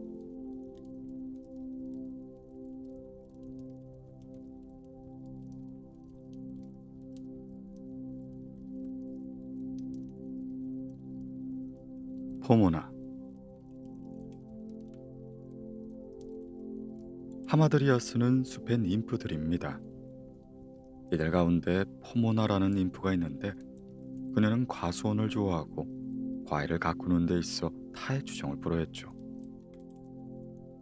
그러나 숲이나 강에 대한 관심은 전혀 없었습니다. 그녀의 관심은 오로지 잘 일군 땅과 달콤한 사과나무에 있었어요. 그녀의 무기는 전지칼이었는데 이 칼로 그녀는 나무에 자란 가지나 보기 안 좋은 가지를 쳐냈습니다. 어떤 때에는 가지를 쪼개어 접목 작업을 했고 새로운 열매를 맺게 했습니다. 나무들이 이따금 가뭄에 탈까봐 뿌리 근처로 물기를 터주기도 했고요. 이를 하는 포모나는 언제나 행복했습니다. 열정을 쏟으면 쏟을수록 그녀의 행복은 더욱더 올라갔습니다. 그러다 보니 아프로디테가 관장하는 연애는 생각조차 나지 않았죠. 오히려 그녀는 누가 과수원에 들어올까봐 자물쇠를 굳게 채우기까지 했습니다. 포모나의 이런 행위는 자연히 널리 알려지게 되었죠. 그러자 많은 들의 신들과 숲의 신들은 그녀를 얻는다면 가진 걸 모두 주어도 아깝지 않다고 여겼죠. 나이에 비해 젊게 보이는 실바누스 노인도, 돌립관을 머리에 두른 판도 마찬가지였습니다. 그리고 이 중엔 베르툰누스도 있었어요. 베르툰누스도 처음에는 다른 신과 마찬가지로 그녀의 사랑을 얻지 못했습니다. 그러나 그의 정성은 지극했죠. 그는 추수하는 농부로 모습을 받고 포모나를 여러 번 찾아갔습니다. 마른 건초띠로 머리를 동여맨 그의 모습은 농부의 모습 그대로였죠. 때로는 소몰이용 막대기를 들고 나타나기도 했는데 그 모습은 지친 소의 멍에를 풀어주고 온 사람 같았습니다. 어떤 때는 전지가위를 들고 호도원지기 흉내를 내기도 했고요. 사과를 따러 가는 사람처럼 사다리를 어깨에 메고 가기도 했고 군대를 막 제대한 사람처럼 어슬렁거리기도 했으며 낚시꾼처럼 낚싯대를 들기도 했습니다. 그는 이렇게 하여 포모나에게 접근하는 것이 그의 큰 낙이었어요. 그러던 어느 날 그는 한 노파로 변장하여 그녀를 찾았는데 그 모습은 회색 머리에 모자를 푹 눌러 쓰고 손에는 지팡이를 집은 상태였죠. 그는 가수원에 들어가서 말했습니다. 참 담스러운 과일이군요. 그런데 아가씨, 저 느릅나무만 혼자 서 있다면 어쩔까요? 커다란 잎사귀만 잔뜩 피어 우리에게 주는 것은 없겠죠. 포도나무도 마찬가지죠. 우뚝 선 느릅나무가 없다면 땅에 엎드려 있기나 했을 겁니다. 저 느릅나무와 포도나무는 우리에게 큰 교훈을 주고 있지요. 아름다운 아가씨, 아가씨도 짝을 맺는 것이 어떠실까요? 아가씨의 인기는 헬렌에도 페넬로페도 누리지 못한 것이지요. 이 세상에 아가씨만큼 많은 구원자를 거느린 여자는 없을 겁니다. 전원의 신들은 물론이고 이 부근에 있는 모든 시인들이 아가씨를 원하고 있으니 말입니다. 그렇지만 아가씨, 신중하게 생각해야 합니다. 이 늙은이의 생각을 따라주셔요. 저는 베르툼누스를 아가씨에게 말씀드리고 싶군요. 그는 아가씨를 무척이나 사랑한답니다. 제가 그에 대해선 잘 알고 있는데 그 사람의 사랑은 요즘 다른 사람들처럼 값싼 것이 아니랍니다. 또 그는 떠도는 신도 아니고 바로 이 산에 훌륭한 집을 짓고 산답니다. 그분은 오로지 당신만을 사랑할 준비가 돼 있는 분이에요. 젊고 미남인 그의 재주는 온갖 형상으로 둔갑할 수 있지요. 아가씨가 원하시면 무엇이든 척척 변할 수 있는 겁니다. 더구나 그는 당신처럼 원예를 즐기고 사과나무 손질하는 솜씨도 대단하답니다. 아가씨, 그는 지금 사랑에 빠져 꽃도 원예도 다른 아무것도 관심을 가질 수 없답니다. 그를 가엾게 여기셔서 그분이 자신의 심정을 지금 내 입을 빌려 말한다고 생각해 주세요. 아가씨께서 너무 냉정하게만 하신다면 신들이 노여워하신다는 것도 잊지 마시고요. 제가 한 말은 절대 거짓이 아닙니다. 제가 그 증거로 키프로스 섬의 한 일화를 들려주죠. 옛날 이피스라는 가난한 집에 총각이 있었다 합니다. 어느 날 데우케르 집안의 딸인 아낙사레테를 보고 그는 그만 홀딱 반해버리고 말았죠. 그녀를 짝사랑하게 된 겁니다. 그는 온갖 구애를 노래한 편지와 꽃다발을 보냈습니다. 그러나 아낙사레테는 그를 비웃고 조롱하고 도무지 접근할 틈도 주지 않았다 합니다. 결국 이피스는 자신의 사랑은 희망 없는 절망뿐이라는 걸 알고는 그녀의 방문 앞에 서서 마지막 말을 했지요. 아낙사레트여, 당신이 이겼으니 나의 터무니없는 소원에 귀를 기울이지 마시오. 승리의 노래를 부르고 승리의 월계관을 쓰십시오. 나는 죽습니다. 무정한 마음이요. 나는 이 죽음으로써 그대의 마음을 기쁘게 해드리겠소. 그러나 내 죽음은 단 한 번이라도 그대가 나를 찬양하게 만들겠소. 내 사랑은 목숨보다 강하다는 걸 보여주겠소. 이 말을 끝으로 이피스는 문기둥에 끈을 메었다 합니다. 이피스가 꽃다발을 걸었던 곳이죠. 이피스는 매단 끈을 올가미로 만들었으며 거기에 목을 넣고는 중얼거렸다 합니다. 무정한 여인이시여, 그래도 이 꽃다발만큼은 그대의 마음에 들 것이요. 그리고 발을 떼니 정년의 몸은 목뼈가 부러진 채 허공에 대롱대롱거렸다 합니다. 그때 그의 몸은 처녀의 대문에 부딪혀 비명 비슷한 소리를 내었죠. 이 소리를 들은 하인들은 정년의 시체를 보게 되었고 그들은 가엾은 이피스의 시체를 잘 수습하여 그 모친에게 보냈다 합니다. 남편 없이 독재로 키운 자식이 죽어 돌아오니 그 어머니의 슬픔은 오죽했겠습니까? 며칠 후 장례 행렬로 거리는 많은 사람들로 가득 찼습니다. 장례식에 모인 사람들의 곡소리는 공중으로 가득했고요. 그런데 아낙사레트의 집은 바로 장례 행렬이 지나는 곳이었다 합니다. 곡소리는 그녀의 귀에 들어갔지요. 그녀는 답 위에 창문을 열고 장례 행렬을 내다보았습니다. 그리고 행렬 이곳저곳을 보다가 이피스의 관을 보게 된 것이지요. 바로 그 순간 처녀의 눈은 그 자리에서 굳었고 체내에 흐르던 피가 씻기 시작했습니다. 그 상태로 굳어져 돌이 된 것이지요. 믿기 힘든 이야기인가요? 그럼 살라마르에 있는 아프로디테의 신전에 가보시지요. 아직도 그 처녀의 석상이 남아있을 테니까요. 아니 아가씨도 남의 사랑을 무시하거나 업신여기지 마세요. 그리고 사랑의 말씀을 귀담아 들으세요. 그러면 당신의 고운 열매가 봄철에 시들지 않고 당신의 꽃이 사나운 바람에 떨어지지 않을 것입니다. 여기까지 말한 베르툼누스는 변장을 풀고 원래 모습으로 돌아왔습니다. 그의 자태는 구름을 뚫고 나온 태양의 빛과 같았고요. 그는 다시 한번 사랑 이야기를 하려고 했으나 곧 그만두었습니다. 이미 포모나는 그의 말솜씨와 뛰어난 용모에 넋을 잃었기 때문이었습니다.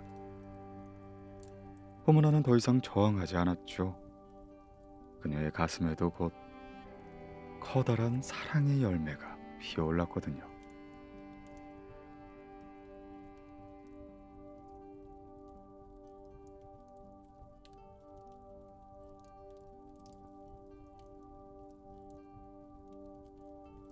미르미돈. 미르미도네스는 트로이아 전쟁 때 아킬레우스가 지휘한 군대였습니다. 오늘날 맹목적인 태도로 우두머리를 섬기는 사람을 미르미돈이라 부르는데 이는 여기서 연유된 말이었죠. 아테나이와 크레타 전쟁 중의 일이었습니다.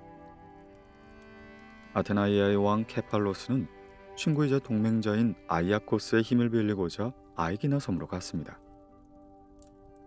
아이아코스 왕은 그를 두 팔 벌려 환대하고는 그가 바라는 만큼의 원군을 승낙해 주었죠.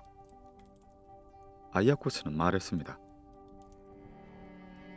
내게는 백성의 수가 많기에 이 나라를 지키는 것은 물론 그대가 원하는 병력 또한 나눠드릴 수 있습니다. 그러자 케팔로스가 대답했죠.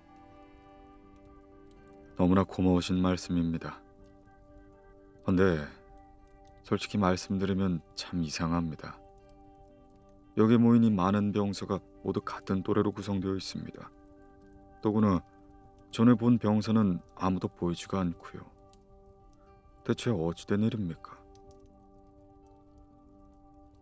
아이아코스는 긴 한숨을 몰아쉬고는 슬픔에 잠긴 목소리로 대답하였습니다. 지금 막 말씀드리려던 참이었습니다. 왕께서 전에 하시던 그 부하들은 이미 오래전에 진토가 되었지요. 한때 이 나라는 헤라 여신이 진노하여 보낸 역질이 모든 생명을 쓸어버렸던 적이 있었습니다. 그녀가 이 나라를 미워한 원인이 이 나라의 국호가 제우스가 총애하신 아이기나 이름을 썼기 때문이었습니다. 아무튼 우리는 이 역지를 대담케 보지는 않았습니다. 흔히 있는 일로 여기고는 우리는 민간요법으로 해결하려고 했지요. 그런데 얼마 못 가 이 병이 우리 힘으로는 감당할 수 없었음을 알았습니다. 역질이 처음 시작했을 때 하늘은 마치 땅 위로 내려앉는 것 같았습니다. 짙은 구름이 뜨거운 공기를 감싸고 있었으니까요. 넉 달이란 시간 동안 끈끈한 남풍이 불어왔습니다. 그런데 역질이 우물과 샘으로 들어갔고 수천 마리의 뱀이 기어다녔고 샘마다 도끼를 뿜기 시작했습니다. 맨 처음의 질병은 개나 소, 양과 새 같은 하등 동물을 덮쳤습니다. 이를 하던 소가 일항에 쓰러지기 시작했고 양떼가 울부짖었죠. 경마에서 선두를 달리던 말은 마구간에 들어앉아 죽어버리게 되었습니다. 멧돼지는 저돌성을 잃었고 사슴은 민첩성을 잊었고 곰은 용맹함을 잊었습니다. 모든 동물이 생기가 사라진 것이죠. 시체는 길이나 들, 숲속 어디에서나 질비했습니다. 대개는 썩은 동물의 악취들로 가득했고요. 거짓말 같겠지만 들기나 새는 시체를 파먹으려고 하지 않았습니다. 그러자 부패한 시체는 역지를 더 많이, 더 멀리, 더 넓게 퍼뜨리기 시작했지요. 이제 역질은 시골 사람부터 도시 사람까지 덮쳤습니다. 처음엔 양볼이 상기가 되고 호흡에 어려움을 주었습니다. 다음엔 혓바늘이 돋고 확대된 혈관 때문에 입술을 벌릴 수가 없게 되었습니다. 의원들도 속수무책이었죠. 의원이라고 해서 역질을 비껴가진 않으니까요. 결국 되살아날 희망은 없었습니다. 이들을 역질로부터 해방시킬 수 있는 건 오직 죽음뿐이었죠. 사람들은 자포자기했습니다. 그저 고통 속에 하루에도 몇백 명씩 죽어갈 뿐이었습니다. 이렇게 되자 저는 재단 앞으로 나아가 하늘을 보며 울부짖었습니다. 제우스 신이여, 당신께서 정녕 하늘이시거니와 저와 같은 사람들을 부끄러움으로 생각하지 않으신다면 이제 제 백성을 돌려주소서. 만일 그걸 원치 않는다면 차라리 저를 데려가소서. 기도를 마치자 전등 소리가 요란하게 들렸습니다. 저는 다시 말을 이었습니다. 신이시여, 이 소리가 제게 내린 은총으로 알겠습니다. 그렇게 마침 곁에는 떡갈나무 한 그루가 가지를 넓게 펼치고 서 있었습니다. 자세히 보니 거기에는 많은 개미가 떼를 이루어 나무줄기를 오르고 있더군요. 그 숫자에 부러움을 가진 저는 다시 말을 이었죠. 아버지시여, 저의 백성들을, 제 잃어버린 백성들을 이 개미 숫자만큼만 내려주소서. 그래서 텅 비어버린 제 나라를 다시 한번 채워주소서. 그러자 바람은 한 점도 없는데 나뭇가지가 흔들리고 나뭇잎이 소리를 내기 시작했습니다. 온몸에 두려움이 엄습했지만 꾹 참고는 떡갈나무에 입을 맞추기 시작했죠. 그리고 밤이 되었습니다. 노심초사하던 참이라 잠이 마구 쏟아지더군요. 그 떡갈나무의 가지엔 살아서 움직이는 생물이 가득했습니다. 그런데 나무는 가지를 마구 흔들어 개미떼를 사방으로 떨구는 것 같았습니다. 그 순간 땅바닥에 떨어진 개미는 점점 커지더니 나중엔 똑바로 섰습니다. 그러더니 나머지 다리와 검은 피부가 사라지더니 사람의 모습으로 바뀌는 것이었죠. 그때 아들 델라몬이 신전문을 활짝 젖히며 말했습니다. 아버지, 아버님의 소원이 그 이상으로 이루어졌습니다.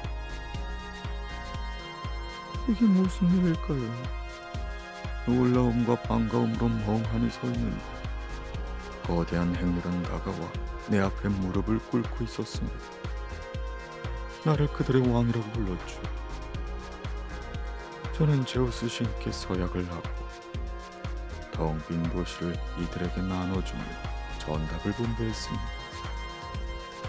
그리고 이들이 개미가 변해서 나왔기에 미르미도네스 라고 부른 것이죠. 자, 그들은 왕께서 보시는 바로 이들입니다. 이들은 전신이 개미여서 그런지 아주 부지런함, 온 힘을 다해 일하고 일에서 얻은 걸 절대 헛되이 쓰지 않습니다.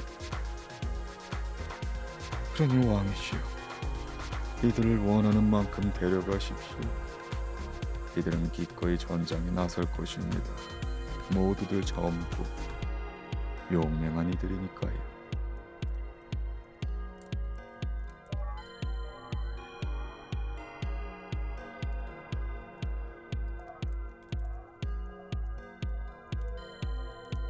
니소스와 스켈라.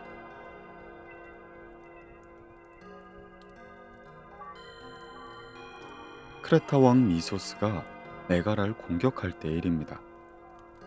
메가라의 왕은 니소스였는데 그에게는 스켈라라는 딸이 있었죠. 니소스의 포위 공격은 6달이나 지속되었지만 메가라는 끄떡도 하지 않았습니다. 그 이유는 니소스 왕의 머리카락 속에 있는 자주색 머리카락 한올에 있었어요. 분명은 이 자주색 머리카락이 니소스 왕의 머리에 붙어있는 동안엔 메가라국이 함락을 허용하지 않았던 거죠.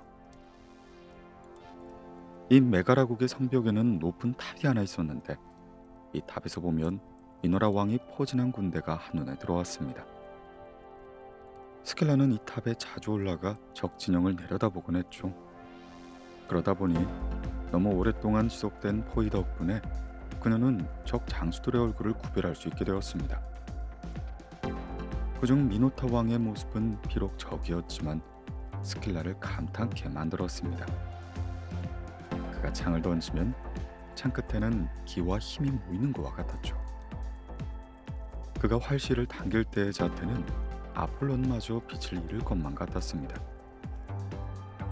허나 무엇보다도 그가 투구를 벗고 자주빛 용포를 휘날리며 화려하게 단장된 백마에 올랐을 땐 그녀의 넋을 완전히 잃게 하였습니다. 스켈라는 정신이 없었습니다. 미노타 왕의 손에 있는 무기나 고삐마저 그녀의 질투심을 유발시켰죠. 가능만 하다면 그의 곁으로 달려가고 싶었습니다. 탑에서 그의 진영 한가운데로 몸을 던지던지 성문을 열어주든지 그를 위해 무엇이든 하고 싶어졌죠. 그녀는 탑 위에 앉아 이렇게 말했습니다.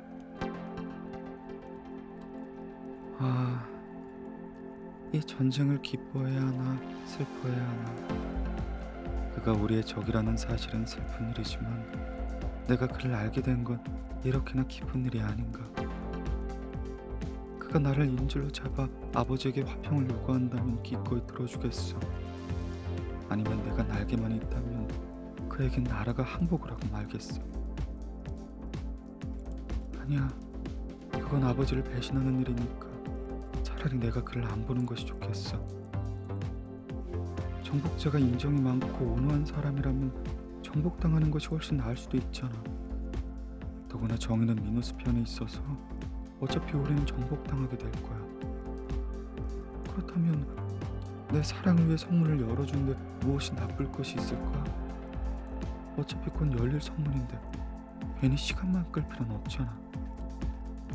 차라리 이 나라를 지참금으로 하고 나를 그에게 주어 이 전쟁을 끝냈으면 좋으련만. 성문엔 경비병이 있고 열쇠는 아버님이 쥐고 있으니 내가 지금 필요한 것은 오로지 아버님의 자주색 머리카락 한올이야.